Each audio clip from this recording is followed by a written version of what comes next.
ಅಖಿಲ ಕರ್ನಾಟಕ ಜನಜಾಗೃತಿ ವೇದಿಕೆ ಟ್ರಸ್ಟ್ ಬೆಳ್ತಂಗಡಿ, ಕರ್ನಾಟಕ ರಾಜ್ಯ ಮದ್ಯಪಾನ ಸಂಯಮ ಮಂಡಳಿ, ಶ್ರೀ ಧರ್ಮಸ್ಥಳ ಮಂಜುನಾಥೇಶ್ವರ ವ್ಯಸನ ಮುಕ್ತಿ ಮತ್ತು ಸಂಶೋಧನಾ ಕೇಂದ್ರ, ಶಿವಮೊಗ್ಗದ ಅಖಿಲ ಕರ್ನಾಟಕ ಜನಜಾಗೃತಿ ವೇದಿಕೆ, ಶ್ರೀ ರಾಮಚಂದ್ರಾಪುರ ಮಠ, ಶ್ರೀ ಕ್ಷೇತ್ರ ಸಿಗಂದೂರು, ಪಟ್ಟಣ ಪಂಚಾಯತ್ ಹೊಸನಗರ, ನವಜೀವನ ಸಮಿತಿ, ಗಾಯತ್ರಿ ಮಂದಿರ ವ್ಯವಸ್ಥಾಪನಾ ಸಮಿತಿಗಳ ಸಂಯುಕ್ತಾಶ್ರಯದಲ್ಲಿ ಇಂದು ಹೊಸನಗರದ ಶ್ರೀ ಗಾಯತ್ರಿ ಮಂದಿರದಲ್ಲಿ 1897ನೇ ಮದ್ಯವರ್ಜನ ಶಿಬಿರವನ್ನು ಹಮ್ಮಿಕೊಳ್ಳಲಾಗಿತ್ತು.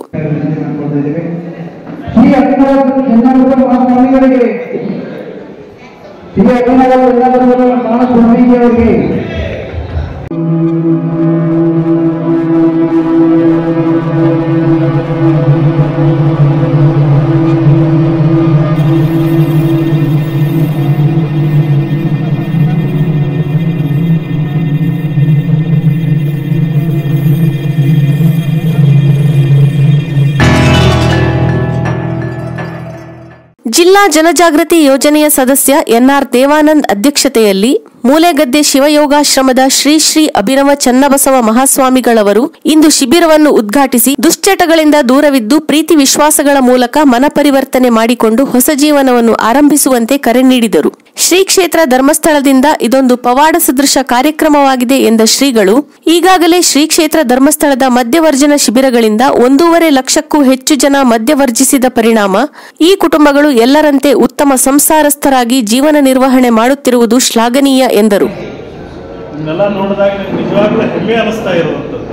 ಯಾಕೆ ಅಂತಂದ್ರೆ ನಿಮ್ದು ಯಾರ್ದು ತಪ್ಪಲ್ಲ. ನೀವೇನಿದ್ರೆ ಶಿಬಿರಾರ್ಥಿಗಳಿದಿರಲ್ಲ, ಖಂಡಿತ ನಿಮ್ದು ಯಾರ್ದು ತಪ್ಪಲ್ಲ. ಒಂದು ಮನೋಭಾವನೆ, ಒಂದು ವ್ಯವಸ್ಥೆ ಮನಸ್ಸಿನ ಮೇಲೆ ತುಂಬಾ ಪರಿಣಾಮ ಆಗಿರುವಂತಹ ಸಂದರ್ಭದೊಳಗೆ ಕೆಟ್ಟ ದಾರಿಗೆ ಒಬ್ಬ ಮನುಷ್ಯ ಹೋಗುವಂತ ವ್ಯವಸ್ಥೆಗೆ ಹೋಗ್ತಾರೆ. ಇಡೀ ಜೀವನದ ವ್ಯವಸ್ಥೆ ನಿಮಗೆ ಪರಿವರ್ತನೆ ಆಗ್ತೈತಿ ಅಂತಂದ್ರೆ ಖಂಡಿತವಾಗಿ ಅಲ್ಲಿ ಭಜನೆ, ಯೋಗ, ನಿಮಗೆ ಒಳ್ಳೆಯ ಮಾತುಗಳು, ಹಾಗಾಗಿ ಜೀವನದ ವ್ಯವಸ್ಥೆಯನ್ನು ಕಟ್ಟುವಂಥ ಕೆಲಸವನ್ನು ನಮ್ಮ ಯೋಜನಾಧಿಕಾರಿಗಳು ಮಾಡ್ತಾರೆ.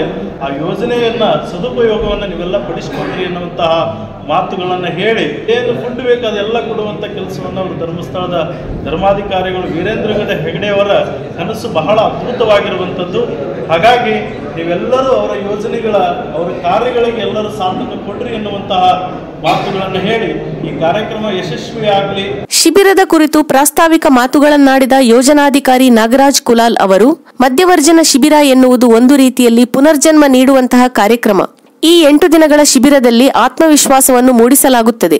ಮಹಾತ್ಮ ಗಾಂಧೀಜಿಯವರು ಕಂಡಂತಹ ಸ್ವಾಸ್ಥ್ಯ ಸಮಾಜವನ್ನು ನಿರ್ಮಿಸುವುದೇ ಈ ಶಿಬಿರದ ಉದ್ದೇಶವಾಗಿದೆ ಎಂದು ಶಿಬಿರದ ಉದ್ದೇಶವನ್ನು ವಿವರಿಸಿದರು. ಪಾಪಕರ್ಮ, ಮದ್ಯವರ್ಜನ ಶಿಬಿರದಿಂದ ಪುನರ್ಜನ್ಮ. ತಾಯಿ ಕೊಟ್ಟಂತ ಜನ್ಮ ಸರಾಯಿಯಲ್ಲಿ ಎಂಡಾಗುವಾಗ ಭಗವಂತ ಮಂಜುನಾಥ ಸ್ವಾಮಿ ಶಿಬಿರದ ಮೂಲಕ ನಮಗೆ ಪುನರ್ಜನ್ಮವನ್ನ ಕೊಡ್ತಾ ಇದ್ದಾನೆ. ಇದು ಪುನರ್ಜನ್ಮವನ್ನ ಕೊಡುವಂತ ಕಾರ್ಯಕ್ರಮ. ಇದು ಆತ್ಮವಿಶ್ವಾಸವನ್ನ ಬೆಳೆಸುವಂತ ಕಾರ್ಯಕ್ರಮ. ಆತ್ಮವಿಶ್ವಾಸ ಅಂತಂದ್ರೆ, ಆತ್ಮ ಅಂದ್ರೆ ನಾನು, ವಿಶ್ವಾಸ ಅಂದ್ರೆ ನಂಬಿಕೆ. ನನ್ನ ಮೇಲೆ ನನಗೆ ನಂಬಿಕೆ ಇರಬೇಕು. ನನ್ನ ಮೇಲೆ ನನಗೆ ನಂಬಿಕೆ ಇಲ್ಲ ಅಂತಂದ್ರೆ ನಾನು ಯಾವ ಕೆಲಸವನ್ನ ಮಾಡಿ ಕೂಡ ಪ್ರಯೋಜನಗಳಿಲ್ಲ. ಹಾಗಾಗಿ ಆತ್ಮವಿಶ್ವಾಸವನ್ನ ಮೂಡಿಸುವಂತ ಕಾರ್ಯಕ್ರಮ ಈ 8 ದಿನಗಳ ಕಾಲ ಈ ಶಿಬಿರದಲ್ಲಿ ನಡೀತದೆ. ಈ ಶಿಬಿರದ ಉದ್ದೇಶ ಏನು ಅಂತ ಕೇಳಿದ್ರೆ, ಮಹಾತ್ಮ ಗಾಂಧೀಜಿಯವರು ಕಂಡಂತ ಸ್ವಾಸ್ಥ್ಯ ಸಮಾಜದ ಕನಸು. ಮಹಾತ್ಮ ಗಾಂಧೀಜಿ ಒಂದು ಮಾತನ್ನ ಹೇಳ್ತಾರೆ, ಬೆಂಕಿ ದೇಹವನ್ನ ಸುಟ್ಟರೆ ಮದ್ಯಪಾನ ಮತ್ತು ಮಾದಕ ವಸ್ತುಗಳು ದೇಹ ಮತ್ತು ಆತ್ಮವನ್ನ ಸುಡ್ತದೆ. ಹಾಗಾದ್ರೆ ಆ ಮದ್ಯಪಾನ ಮತ್ತು ಮಾದಕ ವಸ್ತುಗಳು ದೇಹದಿಂದ ಹೊರಗಡೆ ಹೋಗ್ಬೇಕಾದ್ರೆ ಏನ್ ಮಾಡಬೇಕು ಅಂತ ಕೇಳಿದ್ರೆ ಮನ ಪರಿವರ್ತನೆ ಆಗ್ಬೇಕು. ಯೋಜನೆಯ ಜಿಲ್ಲಾ ನಿರ್ದೇಶಕ ಮುರಳೀಧರ ಶೆಟ್ಟಿ, ಸಿಪಿಐ ಗುರಣ್ಣ ಎಸ್ ಹೆಬ್ಬಾಳ್, ಪಟ್ಟಣ ಪಂಚಾಯತ್ ಮಾಜಿ ಅಧ್ಯಕ್ಷ ಎಚ್ಎನ್ ಶ್ರೀಪತಿರಾವ್, ಒಕ್ಕೂಟದ ಅಧ್ಯಕ್ಷೆ ವಸಂತಿ ರಮೇಶ್, ಮಹಿಳಾ ಸಿರಿ ಕನ್ನಡ ವೇದಿಕೆಯ ಶ್ರೀಮತಿ ಶಶಿಕಲಾ ಮಲ್ಲಪ್ಪ, ತಾಲೂಕು ಪಂಚಾಯತ್ ಮಾಜಿ ಅಧ್ಯಕ್ಷೆ ಶ್ರೀಮತಿ ನಾಗರತ್ನ ದೇವರಾಜ್, ಪಟ್ಟಣ ಪಂಚಾಯಿತಿ ಮಾಜಿ ಉಪಾಧ್ಯಕ್ಷೆ ಕೃಷ್ಣವೇಣಿ, ವರ್ತಕರ ಸಂಘದ ವಿಜೇಂದ್ರ ಶೇಟ್ ಮೊದಲಾದವರು ಸಮಾರಂಭದಲ್ಲಿ ಉಪಸ್ಥಿತರಿದ್ದರು. ಶ್ರೀಮತಿ ನಾಗರತ್ನ ದೇವರಾಜ್ ಪ್ರಾರ್ಥಿಸಿದರು. ಯೋಜನಾಧಿಕಾರಿ ಪ್ರದೀಪ್ ಸ್ವಾಗತಿಸಿದರು. ಜಿಲ್ಲಾ ಜನಜಾಗೃತಿಯ ನಾರಾಯಣ ಕಾಮತ್ ವಂದಿಸಿದರು. ನ್ಯೂಸ್ ಪೋಸ್ಟ್ ಮಾಠಂ ಇದು ಹೊಸನಗರ ತಾಲೂಕಿನ ಮೊಟ್ಟಮೊದಲ ಅಧಿಕೃತ ನ್ಯೂಸ್ ಯೂಟ್ಯೂಬ್ ಚಾನೆಲ್. ತಾಲೂಕಿನ ನಿತ್ಯ ಸುದ್ದಿಗಳನ್ನ ಆ ಕ್ಷಣವೇ ಓದಲು ನಮ್ಮ www.newspostmatham.in daily news website click ಮಾಡಿ.